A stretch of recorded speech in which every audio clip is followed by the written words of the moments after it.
কষ্ট হবে। আল্লাহ রাব্বুল আলামিন বলেন তাবারাকাল্লাযী বিয়াদিহিল মুলকু ওয়া হুয়া আলা কুল্লি শাইইন কাদির।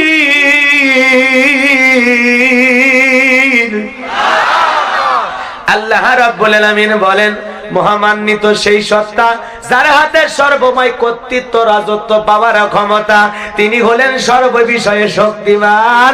চিৎকার মেরে বলেন আল্লাহু আকবার। তাহলে সকল ক্ষমতার মালিক কে? আসমান জমিনের মালিক কে? লিল্লাহি মুলকুস সামাওয়াতি ওয়া মা ফিল আরদ। আকাশ আর জমিনের একচ্ছত্র মালিকানা আমার আল্লাহ। আল্লাহু আকবার। তাহলে সকল ক্ষমতার মালিক কি? আল্লাহ। বোঝেন নাই? আবার কথা কি বুঝতেছেন? ভাষা বুঝতে কষ্ট হচ্ছে না তো? কথায় আছে এক দেশের গালি আর এক দেশের বলি, ভাষার মধ্যে একটু বেশ কম হয়, হয় না? হ্যাঁ, নোয়াখালী এক বক্তা আমাদের এলাকায় বাস করতে যায়, বলে মা বইনারা হই না যান, আপনার স্বামী যদি মাইরা পিঠে হুসে হালায় দেয় এই জায়গায় জাহান্নামের আগুন জ্বলতো না। এক শ্রোতা দাঁড়ায় বলতেছে ওই জায়গায় যদি জাহান্নামের আগুন না জ্বলে তো বাকি জায়গা কোন জায়গায়? কয় হেটা তো আর কিতাবালার লেহে নাই।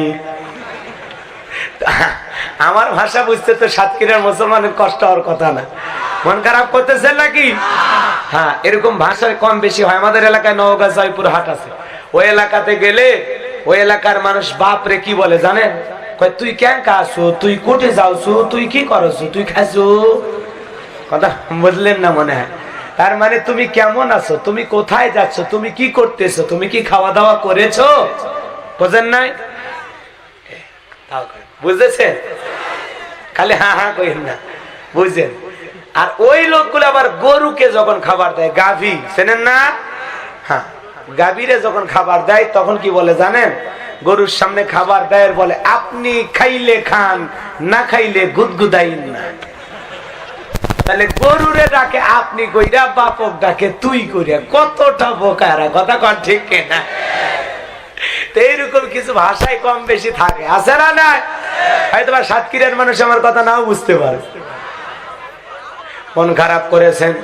এ মুসলমান, আল্লাহর গোলাম দিলের কানটা লাগায় শুনবেন, সকল ক্ষমতার মালিক কিন্তু আমার আল্লাহ। আমার আল্লাহর চাইতে বড়, আমার আল্লাহর চাইতে ক্ষমতাবান পৃথিবীতে আর কেউ আছে নাকি? আল্লাহর সমতুল্য পাল্লা দেওয়ার মতো কেউ আছে? ওয়ালাম ইয়াকুল লাহু কুফুয়ান আহাদ। আল্লাহু আকবার। আকাশ আর জমিনে আল্লাহর সমতুল্য, আল্লাহর সমকক্ষ আর কেউ নেই। কেউ নেই। হ্যাঁ, মিথ্যে না? পাচ্ছি না তো ভাই, লাভ দেয়। সকল ক্ষমতার মালিককে লাভ দেবার কিছু নাই। একটু পোশাকের গরম দেখান, একটু পোশাক আছে, আর এরকম পোশাক দিয়ে আল্লাহ কয়েকজন ল্যাংটা করে মারছে। কথা বল। একটু ক্ষমতা পাইয়া, দলীয় পদ পাইয়া লাভ দেওয়ার কোনো সুযোগ নাই। আল্লাহ অনেক মানুষকে ক্ষমতা দিয়েও লাঞ্ছিত করেছে। কথা বলেন ঠিক কিনা? এত গরম দেখায় কোনো লাভ নাই। কিসের গরম দেখান? এক ফোঁটা নাপাক পানির থেকে আল্লাহ পাক আপনাকে আমাকে সৃষ্টি করেছেন। খলিকাল ইনসানা দাঈফা, দুর্বল করে সৃষ্টি করেছে, শক্তিশালী করে না, দুর্বল করে। কথা কোন ঠিক কিনা? এই মানুষের এত অহংকার করে কোনো লাভ? কেন অহংকার করবেন? মিনহা খলাকনাকুম ওয়া ফিহা নুঈদুকুম ওয়া মিনহা নুখরিজুকুম তারাতান উখরা। এই মাটি দিয়ে তোমাদেরকে সৃষ্টি করেছি, এই মাটির ভিতরেই রাখবো, আবার এখান থেকেই পুনরায় জীবিত করব। মাটির মানুষ, এই মাটি, যেই মাটির উপর পেশাব পায়খানা করি। কিসের এত অহংকার আসে তোমার? কথা কন না কে? বেশি ভাব দেখাবেন না, বেশি মোশন নেবেন না। কথা কন ঠিক কেন? নম্র হন, বিনয়হীন হন, ভদ্র হন, মানুষের সাথে মেশেন, মানুষকে বুকে টানেন, ভালোবাসা দিতে শেখেন। ক্যাডারগিরি, মাস্তানগিরি করার জন্য আল্লাহ দুনিয়াতে মুসলমানকে পাঠায় নাই। কথা কন ঠিক কেন? এমন ভাব সাপ নেয় ওই ফেরাউন ফেল। কথা কন ঠিক কিনা? রাগ করেছেন মনে হয়? এ মুসলমান, আল্লাহর গোলাম, যে কথা বলতে চাচ্ছিলাম, ক্ষমতার মালিক আরো জোরে বলেন। আল্লাহ কাউকে ক্ষমতা দিয়ে সম্মানিত করে, আর কাউকে ক্ষমতা দিয়ে লাঞ্ছিত করে অপমানিত করে, কথা কোন ঠিক?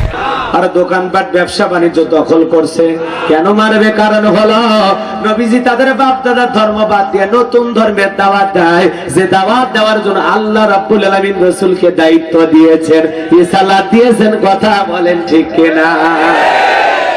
এক আল্লাহর দিকে দাওয়াত দেয়, তাওহীদের দিকে ডাক দেয়, আল্লাহর দিকে ডাক দেয়।